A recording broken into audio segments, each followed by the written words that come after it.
I've tasted Tala hua gosht before, and let me tell you something. This is one of those dishes that you won't believe tastes so good, even though there aren't many ingredients going in it.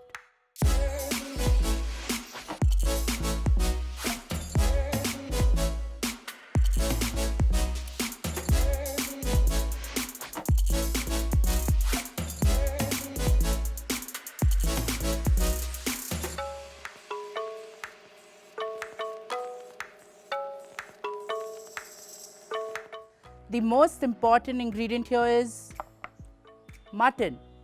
Pretty obvious, I know, but here's a little secret to get the perfect Tala hua gosht. Be friends with your butcher. Boneless pieces, red meat, maximum flavor. Let's get this started. I'm transferring these succulent pieces of mutton in a bowl here. All I want is even sized bits that can cook evenly later. Right, time for a marinade. First ingredient, turmeric. 1 tablespoon here. I'm mostly going for color. If you want, you can also make a great face pack with it. Let's turn up the heat with some red chili powder. A little more. Time for my favorite ingredient, ginger garlic paste. It fills up the room. I love it when we use it in Indian cuisine. I love to use the fresh one, and if you are a no compromise guy, we are best friends.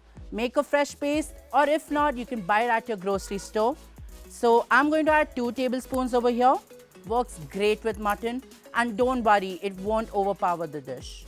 I almost forgot a dash of salt and a drizzle of oil. Our marination is ready.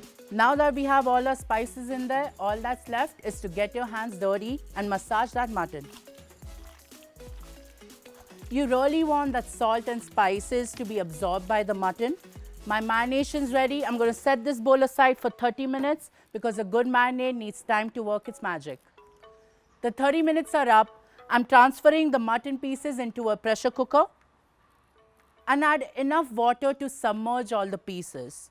This is important because you don't want charred meat on your hands. Let's put the lid.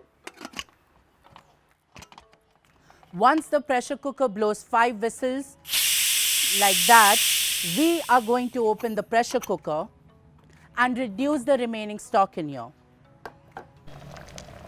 Whoa, the spices are working their magic. The aroma in my kitchen feels amazing right now.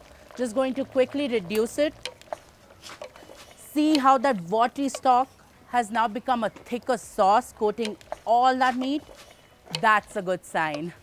But we are only halfway there, people. Now I'll grab my saute pan here and add 3 tablespoons of oil in it. Wait for that to heat up and we'll transfer mutton in there.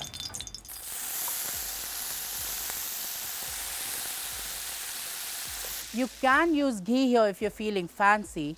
I want the mutton flavor to dominate, so I'm sticking with neutral oil. Just remember one rule, guys. You don't want to fry it too much or you end up with mutton McNuggets, and no one wants that. Would you look at that? This is the perfect texture that I was looking for, and the smell, like I told you before.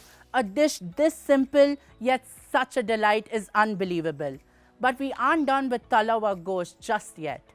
Tala hua gosht is usually served with rumali roti and the likes, but I'm going to put my own spin to it. I have some leftover dosa batter in the fridge. Let's put it to good use now.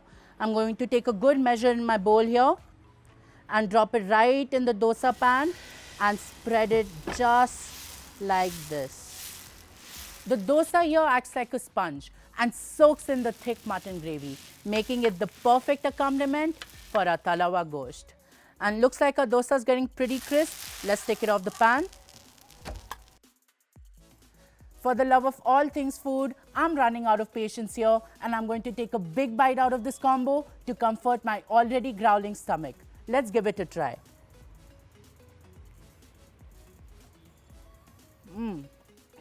The mutton is cooked to perfection. The dosa is nice and crisp and it soaks in all that delicious mutton sauce and makes this a winning combination.